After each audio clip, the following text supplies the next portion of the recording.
ముస్లింలు ఈ దేశాన్ని వచ్చినప్పుడు ఢిల్లీ సుల్తాన్లు కావచ్చు, గజనీ కావచ్చు, గోరీ కావచ్చు, బాబర్ కావచ్చు, హుమాయూన్ కావచ్చు, వీళ్ళెవరు రాజ్యాలు ఏర్పాటు చేయలేదు భారతదేశంలో.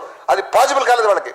ఒక దాడి చేశారు, వెళ్ళిపోయారు, అంతకంటే ఏం చేయలేదు వాళ్ళు. ఈ దేశంలో పటిష్టమైనటువంటి మొఘల్ సామ్రాజ్యాన్ని నిర్మించిన వ్యక్తి అక్బర్ చక్రవర్తి, అక్బర్ ది గ్రేట్. ఆయన ఎలా ఏర్పాటు చేశాడు? మీరు గమనించే విషయం ఏంటంటే అక్బర్ ఏర్పాటు చేసింది ముస్లింల రాజ్యం కాదు.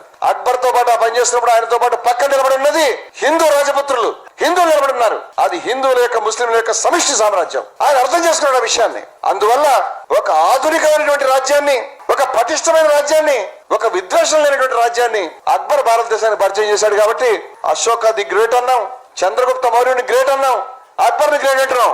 ఆ మహానుభావుడు ఆ కాలంలో ప్రతి ఒక్క మనిషితోటి, ప్రతి ఒక్క ఆలోచనతోటి మాట్లాడాడు. హిందువులతో సంభాషించాడు, ముస్లింలతో సంభాషించాడు, క్రైస్తవులతో సంభాషించాడు, జైనులతో సంభాషించాడు, బౌద్ధులతో సంభాషించాడు.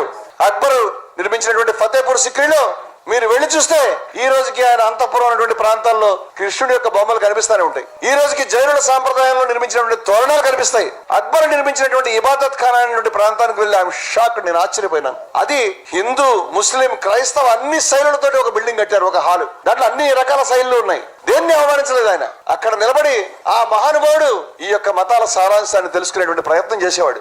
ఆయన యొక్క ఆలోచనకి అందరూ ఎంత విస్మితులైనారంటే, హిందువులు అనుకున్నారు అక్బర్ హిందూ మతంలో చేరిపోతున్నాడని, జైనులు అనుకున్నారు అక్బర్ జైన మతం స్వీకరిస్తున్నాడని, బౌద్ధులు అనుకున్నారు అక్బర్ బౌద్ధాన్ని స్వీకరిస్తున్నాడని, క్రైస్తవులు అనుకున్నారు భారతదేశపు షహన్షా చక్రవర్తి అయినటువంటి అక్బర్ క్రైస్తవాన్ని స్వీకరిస్తున్నాడని. ఇక్కడ పోర్చుగీసు, ఆ రోజుల్లో పోర్చుగీసు ప్రాంతం నుంచి వచ్చినటువంటి క్రైస్తవులు అక్కడ పోపు గారికి ఇంతంత లెటర్స్ రాసి పంపించారు. అయిపోయింది ఇండియా, అక్బర్ వచ్చేస్తాడు మన దగ్గరికి అని. ఆయన అక్కడికి వెళ్ళలేదు. ఆయన అందరినీ స్వీకరించాడు అంతే. అన్ని విషయాలు తెలుసుకున్నాడు ఆయన, అన్ని విషయాలు తీసుకుని సమన్వయం చేశాడు. అటువంటి మహనీయుడు అయినటువంటి అక్బర్ యొక్క విధానం వల్ల భారతదేశంలో మొఘల్ సామ్రాజ్యం అనేది నిలబడింది.